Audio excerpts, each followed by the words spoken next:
राजस्थान की राजनीति में फिर आग भभक रही है और चिंगारी इस बार पचपदरा रिफाइनरी से निकली है। एक तरफ राजेंद्र राठौड़ जो कभी नेता प्रतिपक्ष थे और सीएम पद के दावेदार भी, और दूसरी तरफ पूर्व मुख्यमंत्री अशोक गहलोत। दोनों के बीच रिफाइनरी की टाइमलाइन, लागत और राजनीति पर आरोप प्रत्यारोप का बड़ा संग्राम छिड़ चुका है।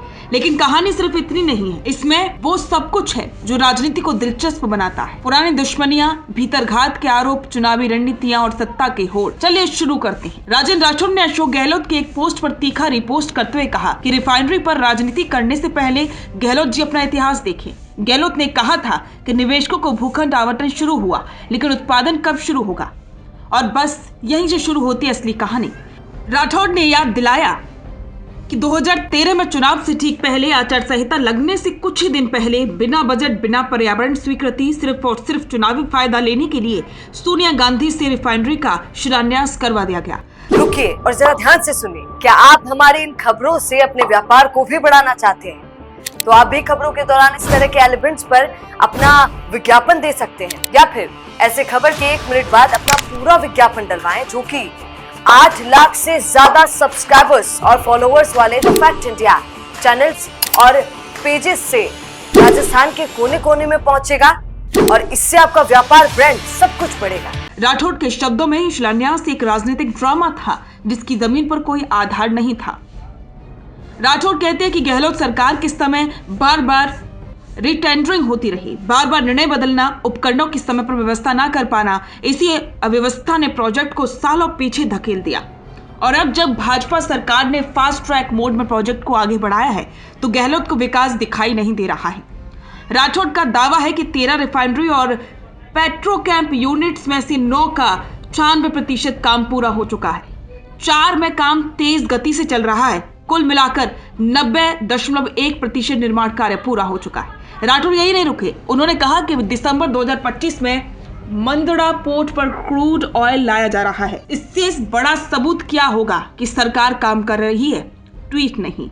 राठौड़ ने कहा कि रिफाइनरी का मैकेनिकल कंप्लीशन 31 दिसंबर 2025 तक, कमीशनिंग कार्य जनवरी 2026 से, और अब तक 76,074 करोड़ के क्रियादेश और 62,888 करोड़ रुपए खर्च हो चुके हैं। इसमें कुल लागत 79,459 करोड़ नवीनतम अनुमान के अनुसार है। लेकिन दूसरी तरफ गहलोत कहते हैं कि मीडिया रिपोर्ट्स में लागत 1 लाख करोड़ बताई जा रही है। सरकार को साफ बताना चाहिए कि असली लागत कितनी है और उत्पादन आखिर शुरू कब होगा। यहीं से शुरू होता है राजनीति का महायुद्ध।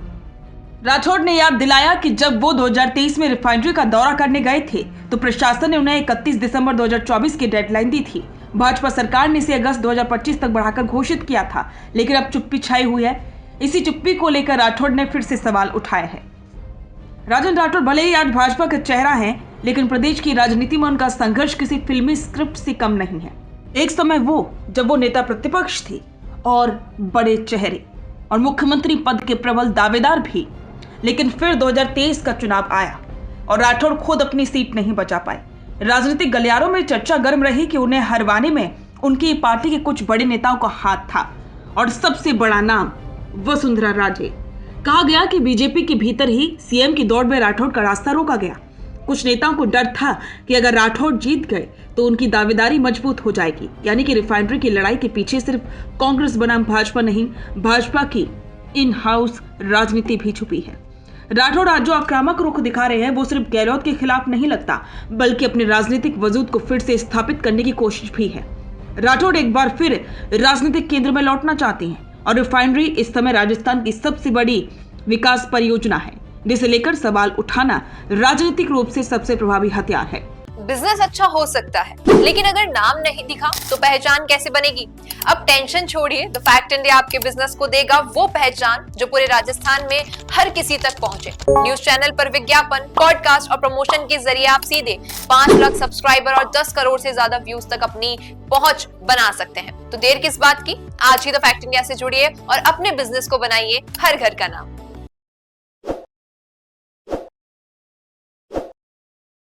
ताज़ा खबरों के लिए विजिट करें द फैक्ट इंडिया की वेबसाइट और डाउनलोड करें द फैक्ट इंडिया ऐप।